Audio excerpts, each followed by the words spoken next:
It's 15th of October. A few days before the start of a full-scale invasion, I drove a journalist friend from a very large British media around the border areas of the Kharkiv region. Sometimes the navigator on the phone showed that the Russian territory was no more than 100 yards away. The journalist was not impressed with the trip along the border, but was very interested in another object, a huge cemetery at the entrance to Kharkiv. The Ukrainians shot the Bolsheviks and Polish prisoners of war were buried. Just to remind you, the Polish prisoners of war appeared when the USSR, together with Nazi Germany, attacked Poland at the start of the Second World War. The journalist walked among the countless crosses of the cemetery, read the names of the dead, muttered something to himself.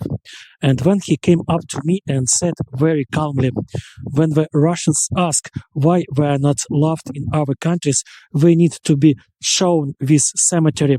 It'll remind them of the thousands and thousands of people they killed just because these people were Lithuanians, Poles, Ukrainians."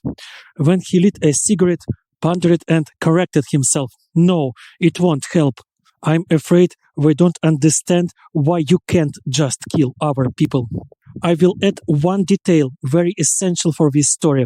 The journalist I'm talking about is Russian. He works for the British media, but he has a Russian passport and has lived in Moscow all his life and was forced to move only after the start of the invasion and the subsequent hunt for independent journalists in Russia. I mean, he really understands what he's talking about. In Russia, the former Soviet republics are treated as territories taken from the Russians, and the population of these now independent countries is treated as native rebels who need to be punished in revealing manner.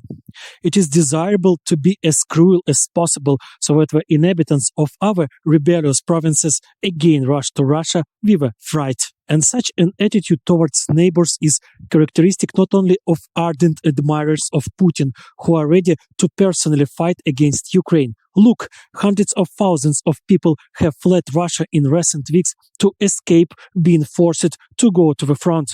But from the countries they have moved on, news of mass rallies in support of Ukraine does not come.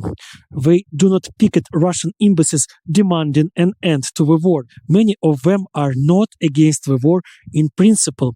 They are against their participation in it. They are not against the fact that their country is killing other people. They simply do not want to die themselves.